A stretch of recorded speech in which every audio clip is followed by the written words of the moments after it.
In this episode of TOT&HAM, I wish Julian Dix was still playing left back. The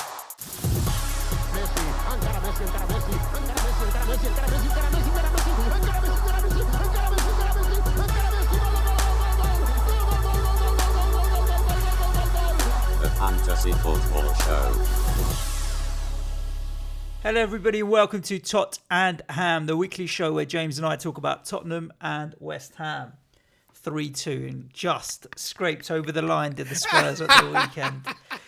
I was thinking, but we're not going to do it, but I was thinking how interesting it'd be to only be allowed to talk about your team for 1 minute and vice versa, but only talk about the opposition team.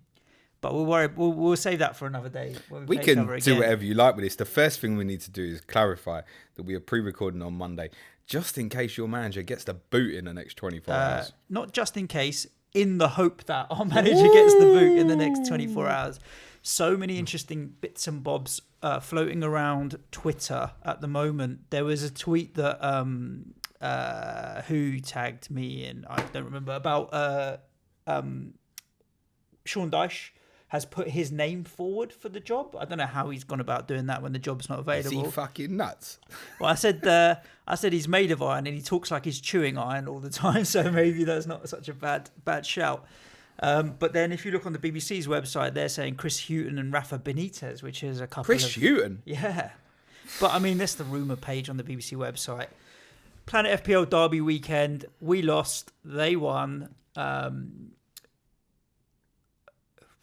Yeah, we lost more than they won. It was bad. It was bad. You got to watch it on TV, and I'm gagging to watch the game again on TV because there's so many things.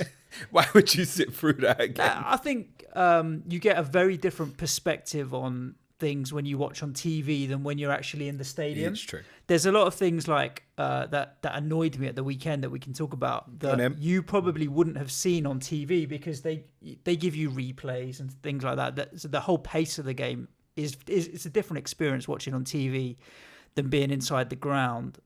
So yeah, I mean, before we do, because we lost, and I'm obviously going to moan, it can only come across as negative. You do Spurs West Ham from your point of view, and I'm going to do something completely different, James, whilst you talk about Spurs West Ham. You're going to do something completely different whilst I talk about it? Okay, what's that? Sujan James. Oh yeah, we got a present, sent a present, James. Do we know what it is? In the post. I have a very good idea of what it is. Is it the wallets? Geeky Blinders. So let me open this package and we'll talk about these in a second. We got sent this gift by the Geeky Blinders, at the Geeky Blinders on Twitter. Do find them.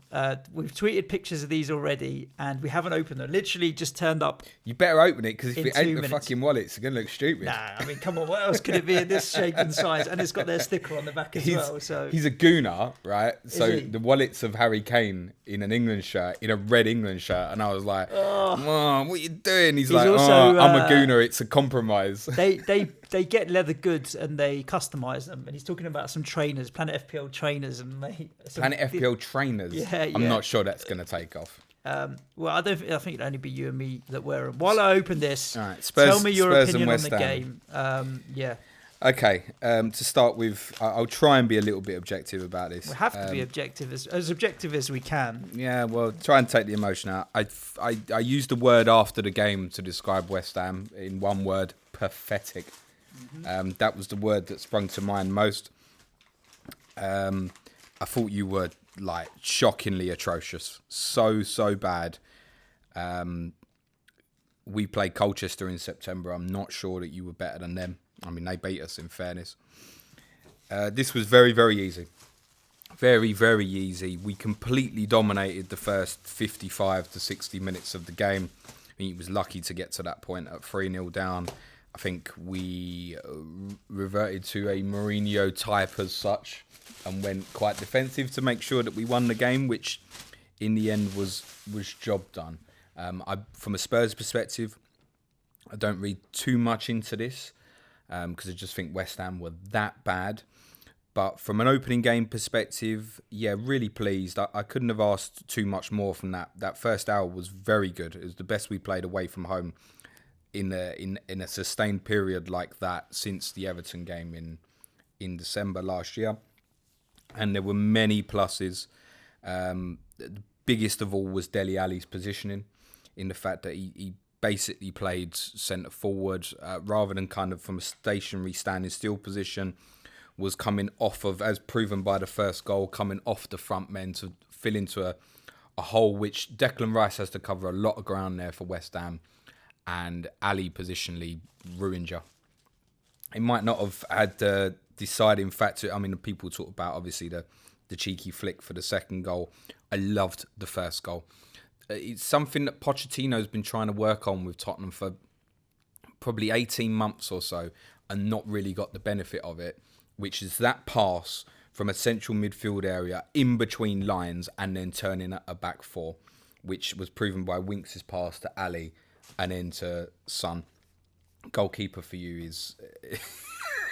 It's not worth a conversation. Let's move on. We only got 30 minutes of a show, man. Son really good. Roberto, it was really nice to see minute. that positioning with Son and Lucas and Ali as that three in behind Kane.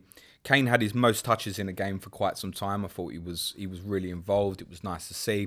Involved. Mourinho described, see that easy mistake to make there.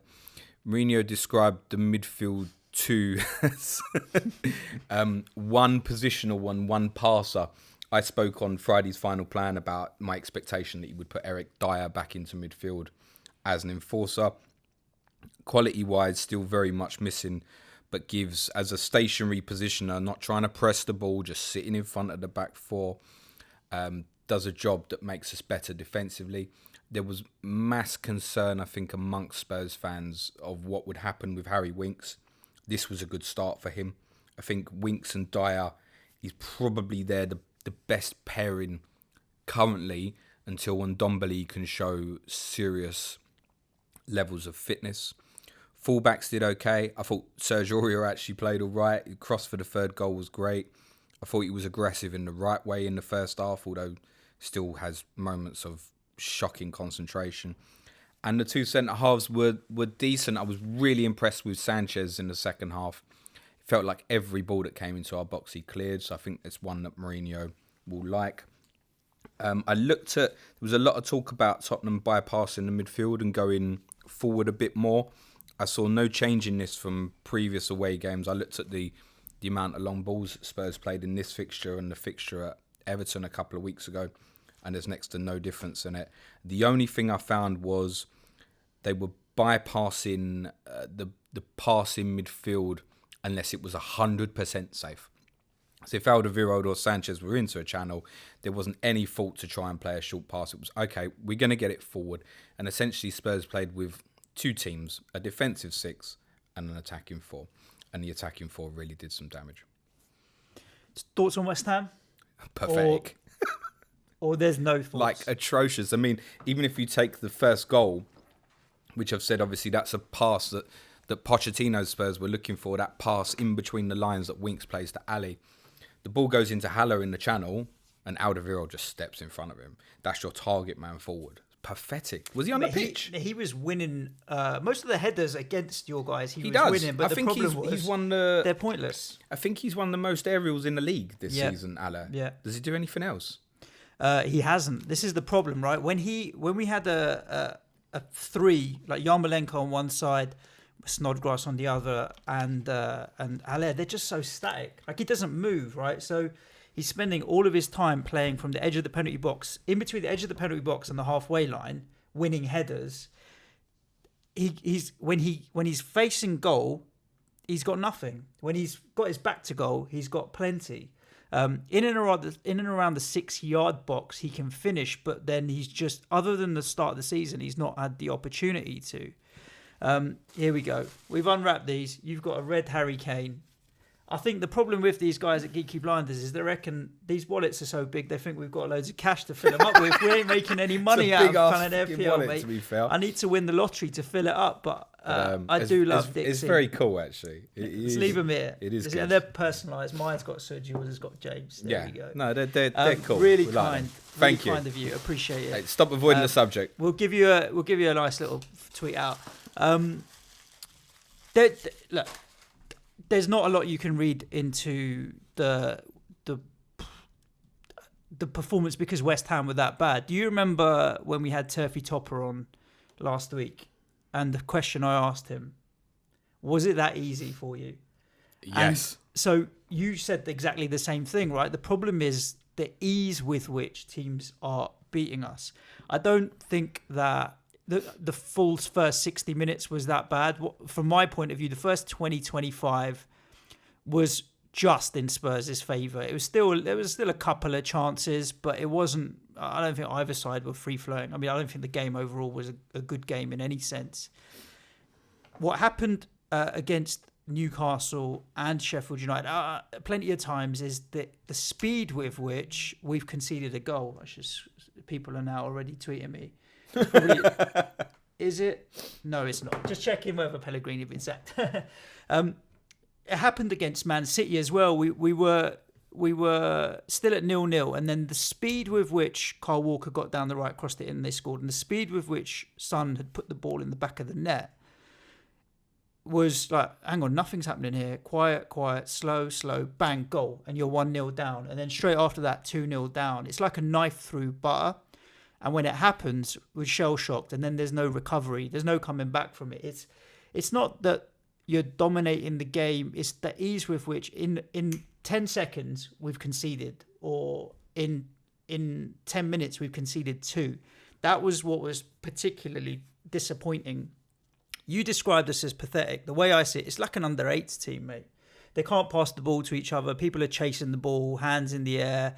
No, the lack of movement up front is awful. I've seen some under-8 teams that can pass the ball to each other. Probably. But you know what they do? They chase the ball at that age, and everyone just kicks and chases. They don't know positionally what to do, and there's no movement. All 3 goals, Kane's less so, but the first 2 were when our defenders were running back towards our own goal, and that's how we've conceded a lot of our goals. We can't defend in that way. Like, positionally, we're caught out. So if we're running back towards our own goal, we're caught out.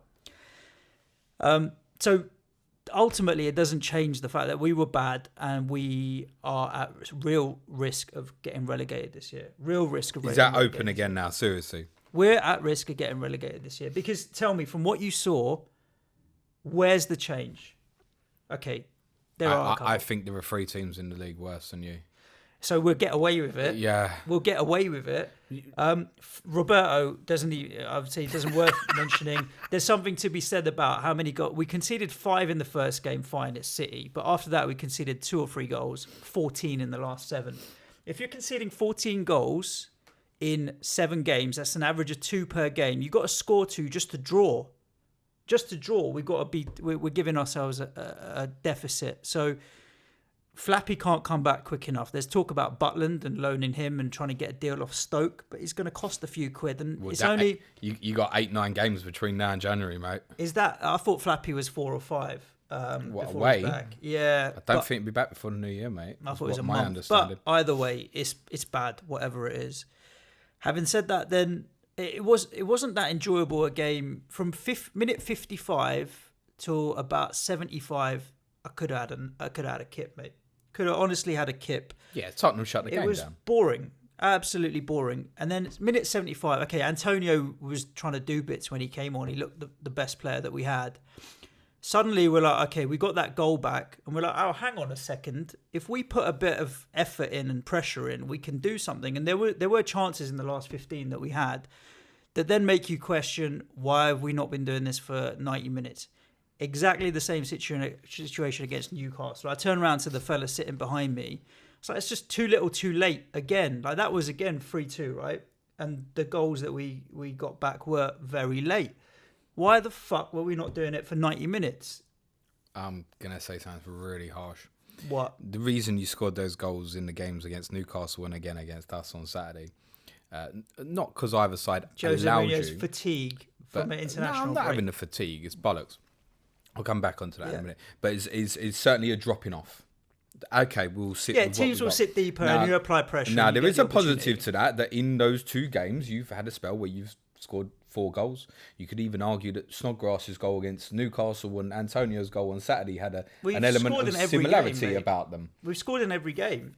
It's just that we can't keep him out the other end. The problem for Mourinho here is, I think, commonly you go away from home, you play well for an hour, you go 3-0 up. You consider the unbelievable miss from Lucas Moura as well from that counter-attack. You think the game should be finished. With the fragility of the confidence in the Spurs squad at the moment, I think it was perfectly acceptable to try and sit off and make sure the game was won. Now, the problem he's got at the moment is that defensively, that's far away from, obviously, what his expectations of a defensive unit would be. Who, Jose? Yeah, as in the current Tottenham team is not good enough defensively, really, to go and play like that. No. We've seen that in even the Sheffield United game.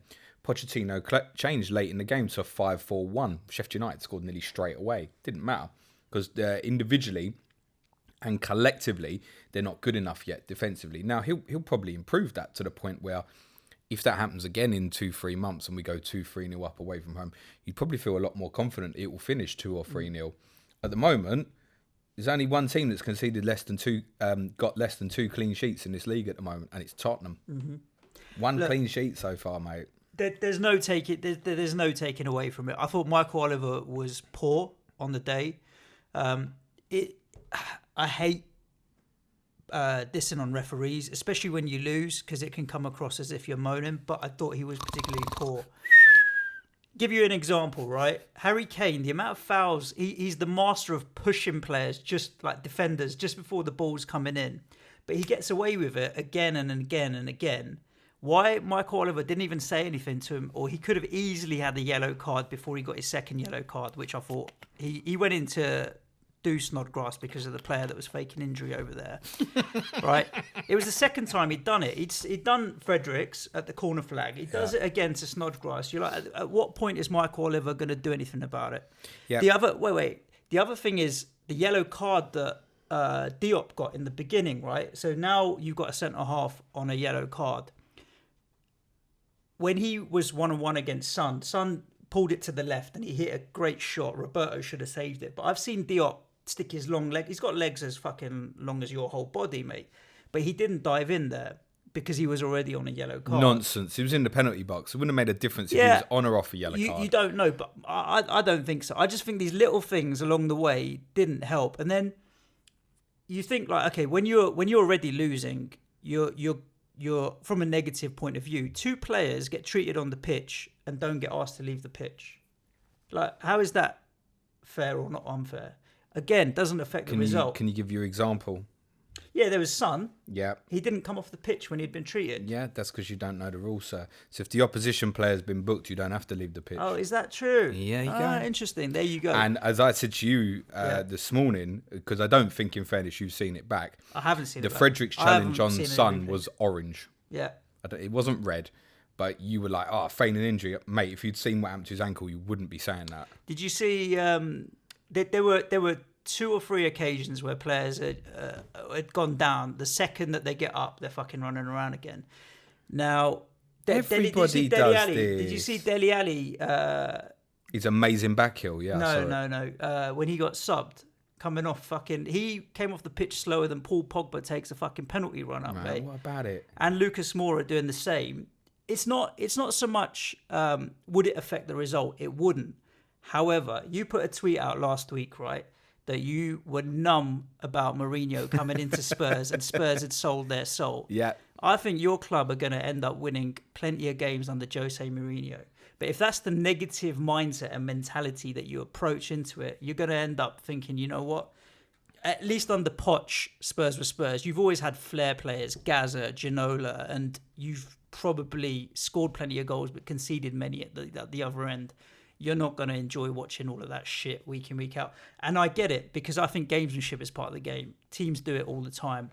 I had, like I said, my cousin came to the game who was a neutral, and he was like, that was a little bit, you know what, taking the piss. When you're 3-0 up, you don't need to. I don't sit here and say no team should do that, because teams do it all the time. It just felt a little bit, you know what? Everybody does it. You're just frustrated, mate. There's an extent to which you look at it and you're like, you know what? You're rolling around. Fucking get up, mate. You're a bit embarrassing. And I felt, it's an opinion. And yeah, of course, it's to West Ham Spurs. I thought Spurs were a little bit, you know what? You're embarrassing yourself. Like, you're 3-0 up. You're better that you don't need to do that. Like Harry Kane doesn't need to be shoulder barging people like that. He's supposed to be the best striker in the league. Like, Okay. if we were under 8s from our performance, I just thought they were a little bit childish. It's my point of view. I'll two things then. I'll cover the Kane thing. Firstly, Spurs' performance in the first hour justified them being able to do whatever they wanted in the last half hour. What, behave like an 8-year-old? If your team are winning 3-0 up, listen, I've been there on the other end where you're losing, and everybody else is taking their time. Listen, everybody does it in that position. Correct. What do you want? Dele Alli to run off at 3-0 up? No. He's going to milk the fact he's been the best player on the pitch. He wasn't though, right? He was just walking slowly. But the rule is you go off on the closest possible part of the pitch, right? Yep. So he's on that side. He walked across the full length of the pitch. Well, that's where that's a referee issue. Michael Oliver didn't have control of the game, is my point, right? Back to, I always want to add the caveat in because I don't want to come across as if these are the things that affect the game. He didn't have control of the game, in my opinion. And it builds up slowly over the course of a match. So he's not going to say anything to Dele Alli. Why? Because it's Dele Alli, because he's playing for Spurs, because he's going to have Harry Kane in his hero. Okay. All the clubs do on the Kane challenge on Snodgrass, Sissoko got injured. It was another one who was not feigning injury. It was interesting, actually, because when Sissoko came on, and it was a big call that Mourinho left him out, when he came on, he instantly looked like the player from 18 months ago who couldn't kick a ball properly. He looked awful straight away. He went down. He clearly wasn't injured. Your lot didn't kick the ball out of play in a game. No, stop. Let me go this time. In a game that was already finished and you'd already lost. Yeah, but head injury, right? You're talking to me about the rules. The head injury. No. I agree. Play on, right? Yeah? Yeah. But the ball was in a position on the pitch where it doesn't really matter. You can kick the ball out. He was in your deepest player had the ball, right? I know, and I knew Harry Kane. Your closest man to the ball is getting taken out here, mate. Correct. Yeah, because he needs to stop the game. That's where Spurs have been too soft for too long. Yeah. Make the foul, get the player the treatment, take the booking, get back in position, get on with it. Yeah, I mean, Harry Kane could have been. These things would have happened under Pochettino as well, by the way. I don't know. I don't watch your team week in, week out. I just thought, looking at that, I haven't seen a team be that niggly. Anybody who watches Spurs regularly and goes to the games regularly will know that if Harry Kane believes there's a counter-attack on, he will take someone out. He doesn't care. I'd be fascinated to know his fouling stats because he fouls a lot. I think it might have been the most fouls he'd committed in a Premier League game in his career. Yeah, plenty. It was interesting just the way Michael Oliver didn't manage the game, in my opinion. Why are we talking about the referee for? Anyway, because it all kind of adds up. Ultimately, it's not gonna. There's nothing you can learn from West Ham's performance. There's nothing you can learn. It's just shite everywhere. Okay. Apart from maybe Snodgrass and maybe Rice and maybe Antonio. Who played wide left for you in the first half? It was Felipe, and that's another question. Felipe Anderson played. Why? Really? If you got your star man getting subbed at 45 minutes, because he was fucking atrocious, mate. Did he even turn up? I don't think he was that bad. He was not good. I'll always defend Felipe, but there you go. Absolutely anonymous, mate. Bad there at the office. And Yarmolenko was equally as bad. That's where I do have a little bit of sympathy with the manager, because for you to perform well in games, you really need those two wide players to be on it. I thought Son was decent for you guys. Ooh, just checking on the time, mate. Son was decent. I don't know about Mora. If Dele Alli was all right in the middle there. Harry Kane he's a shit, so I'm not going to give him any credit. I think he's a fouler that gets away with it because. I suppose you think he pushed the up for the third goal, do you, as well? No. That's all right. I think Cresswell was particularly bad in letting crosses come in from his side. Defensively, facing our own goal, we don't know what the fuck we're doing. Anyway, it's not going to help. We need to fucking change the manager. Fast. Okay, who would your choice be? That's a good question. I want someone younger. Yep. I want someone who has a bit of fire in their belly. Yep. So when I say British, I don't like saying British because I feel like you feel racist. yeah, it doesn't mean. But the likes of Sean Dyche or Eddie Howe would understand how to fucking stick a rocket up their ass a little bit. I don't see foreign managers being, some of them like Unai Emery. You think or like Pellegrini Mourinho or won't whatever. stick a rocket up someone? Yeah, but I think he can equally fuck them off as much as by doing that. And Guardiola, to be fair, as well, mate. But then you We've look at seen it. Emery and Pellegrini and these guys; they're a little bit too polished for my liking. So someone who's going to stick a rocket What up about their ass. Unai Emery for the West Ham And job? thirdly, someone who knows how to set a team up defensively. Those are the criteria at the moment. If I could take anyone, You just said Rafa Benitez, didn't you? no. I said the BBC said Rafa Benitez. Oh, I just thought you were describing Rafa Benitez. I don't know if Rafa would be the right long-term choice. How old is fucking? All I want you to do, right? Seriously, Yeah. sack him. Right, get it done. Yeah. All I want you to do is to have a vision of what you want to be as a football club. I'm not even taking the piss now. I don't think that's so bad. Be better, right? Go and appoint someone who you can give time, who the supporters can get a belief in. I think it needs to be someone who's going to play football the right way. I think, with apologies to our Bournemouth followers, the right appointment for you would be to try and pursue Eddie Howe. I'm not against Eddie Howe. I'm not against him. He's been a bit up and down with Bournemouth. So there are moments where Bournemouth haven't been, great. And they can be hit and miss. That's why I'm not so keen on Eddie Howe. I actually think like the vision of the club and the infrastructure and the way the club is developing behind the scenes, apart from everything on the pitch, is moving in the right direction. There's no disgruntlement with the owners.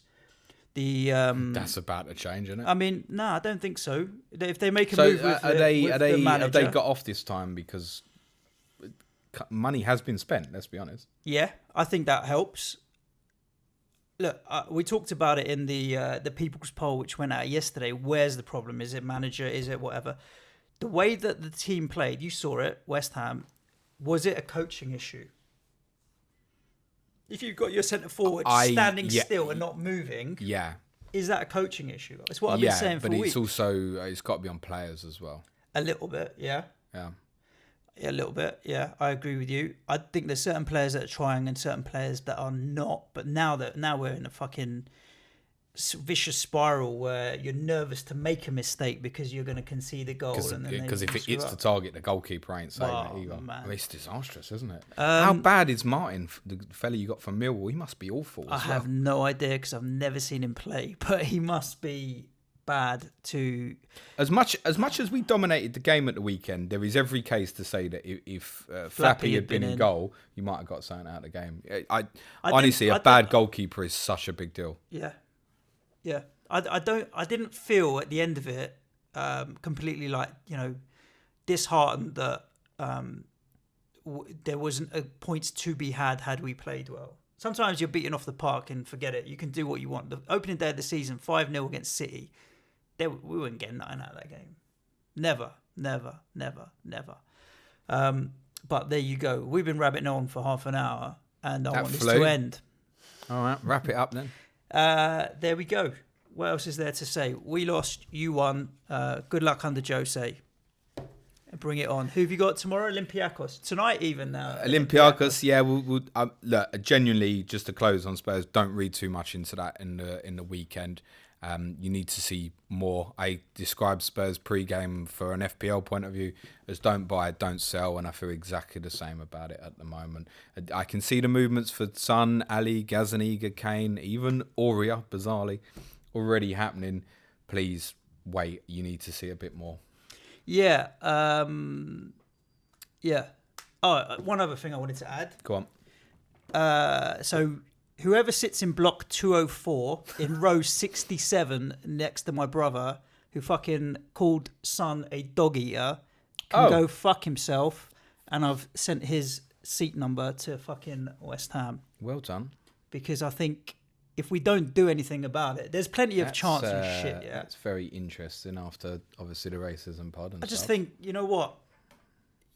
I can hate on Spurs as much as I want, or the opposition team, or what have you. I think that's fucking out of order. it's just not necessary. Yeah. It's, So- it goes back to It's just a case of now, like, it's time to do something about it, right? people in their moment of aggressiveness resort to the most aggressive and vile comments that they can come up with. Yeah. And unfortunately, Son, because of his origin, and I think actually performing very well against you in certain games, He played really well. does seem to be it's a very quick throwaway line. And I think quite often, I'm not excusing your individual, you've done the right thing there, mate. They don't realise the consequences of what they're saying. No, it is in the heat at the moment. There's plenty of abuse right at the weekend. You can imagine it. There's a lot of stand up if you hate Tottenham.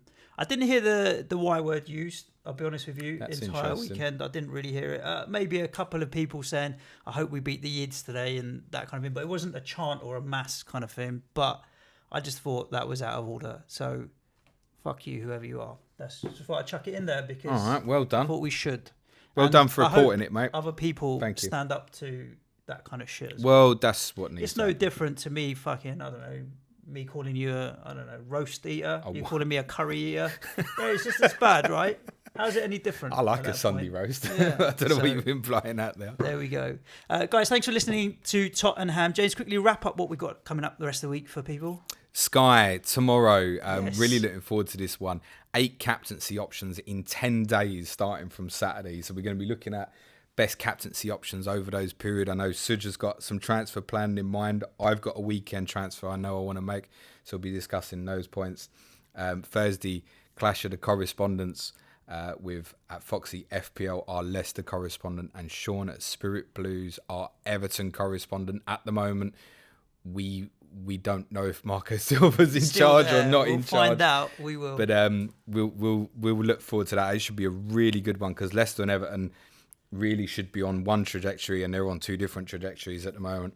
Friday, final plan. We'll look forward to what looks like an incredible game week 14 on paper with some outstanding captaincy options, which may all be decided by who's in and who's out of a job between now and Saturday.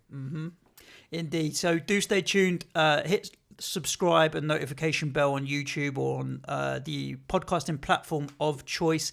Any comments and thoughts you have on the West Ham game and Spurs game, keep to yourself because I'm done with it now. Let's move on.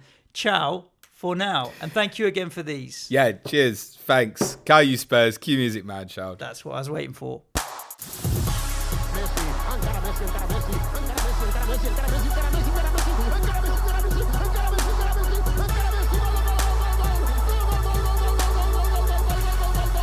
The Fantasy Football Show.